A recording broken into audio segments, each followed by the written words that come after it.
to all. Myself Shubhi Sharma and welcome back to Biology Concepts once again.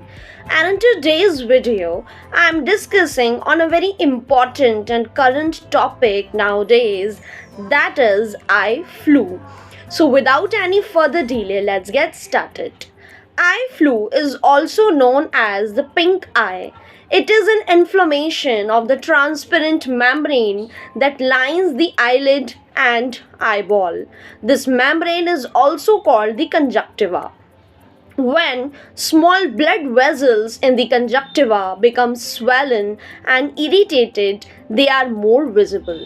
This is what causes the whites of the eyes to appear reddish or pink. Pink eye is also known as conjunctivitis. तो आपने देखा होगा कि आजकल eye flu ये जो infection है बहुत ज़्यादा स्प्रेड हो रहा है. तो इस आई फ्लू को पिंक आई भी बोलते हैं और ये एक इन्फ्लेमेशन होता है हमारी आईज़ में. जो आई बॉल होती हैं, आईलिड होती है, जो ट्रांसपेरेंट मेम्ब्रेन्स प्रेजेंट होती हैं हमारी आई में, तो वहाँ पे ये इन्फ्लेमेशन हो जाता है जिसकी वजह से हमारी जो आई बॉल होती है या आईलिड्स होती है या वाटर लाइन होती है वहाँ पे इन्फ्लेमेशन हो जाता है, स्वेलन आ जाती है, इरिटेशन होती है, देखने में दिक्कत होती है, रेडिश वो हो जाती है या पिंकिश हो जाती है. और इस पिंकिश आई को कंजक्टिविटीज़ भी बोलते हैं. Now, what are the causes of eye flu? ये किसकी वजह से होता है? So it is caused by the viruses, bacteria, allergies, a chemical splash in the eye, a foreign object in the eye, in newborns, a blocked tear duct. तो देखा जाए तो ये जो आई फ्लू इन्फेक्शन है ये वायरस की वजह से, बैक्टीरिया की वजह से, एलर्जीज़ की वजह से या फिर कोई भी केमिकल आपकी बॉडी में, आपकी आई में चला जाता है तो ये इन्फेक्शन आपको होता है. या कोई भी फॉरेन पार्टिकल या ऑब्जेक्ट आपके चुभ जाता है या अंदर आँख के अंदर चला जाता है तो आपकी आई में इरिटेशन होती है, इन्फ्लेमेशन हो जाता है और देखने में दिक्कत होती है. ज़्यादातर जो छोटे बच्चे होते हैं, स्मॉल चिल्ड्रंस जो होते हैं, उन्हें आजकल ज़्यादा आई फ्लू हो रहा है. Now we are discussing what are the symptoms of the eye flu. Eye flu के क्या क्या सिम्टम्स होते हैं?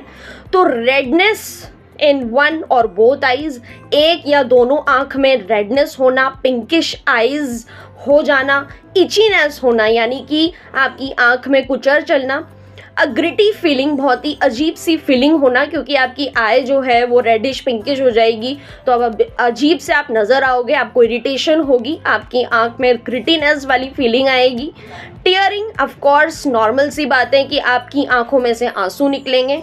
A discharge in one or both eyes that forms a crust during the night that may prevent your eyes from opening in the morning. एक white colour का crust बन जाता है आपकी आई में रात में और मॉर्निंग में आपको नज़र नहीं आता, आपको दिखना मतलब आपकी आईज़ नहीं खुलती है.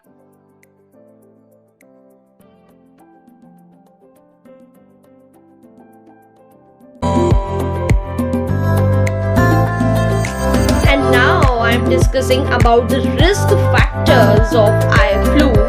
So number one is exposure to someone infected with a viral or bacterial form of conjunctivitis. अगर कोई भी पर्सन वायरल या इस बैक्टीरियल इन्फेक्शन से इन्फेक्टेड है और आप उसके कांटेक्ट में आ जाते हो तो आपको भी ये हो जाएगा. ऐसा नहीं है कि आप उसकी आंखों में देखोगे और आपको हो जाएगा. इट्स जस्ट दैट कि अगर वो स्नीज करता है, खांसता है तो आपको ये हो सकता है.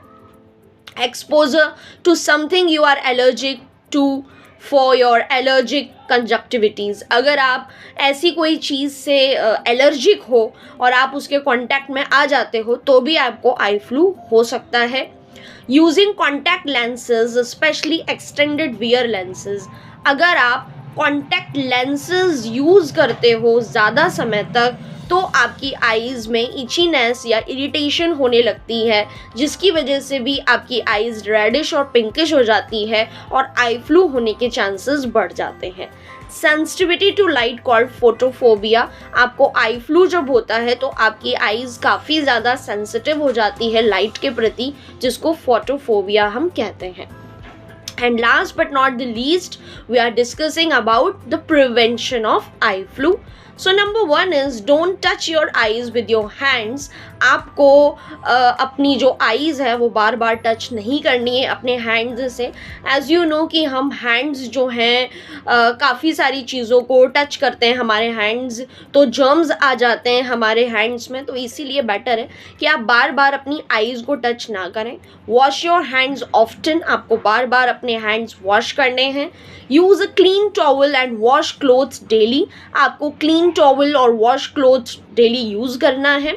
Change your pillow cases often, don't share towels और वॉश क्लॉथ्स, वेरी इंपॉर्टेंट। आपको अपने टॉवल्स और वॉश क्लॉथ्स जो हैं वो किसी के भी साथ शेयर नहीं करने हैं, क्योंकि आजकल बहुत सारे इन्फेक्शन हो रहे हैं, तो आपको भी हो जाएगा यदि आपके घर में किसी को हो रहा है तो। Throw away old eye cosmetics such as mascara, eyeliner etcetera.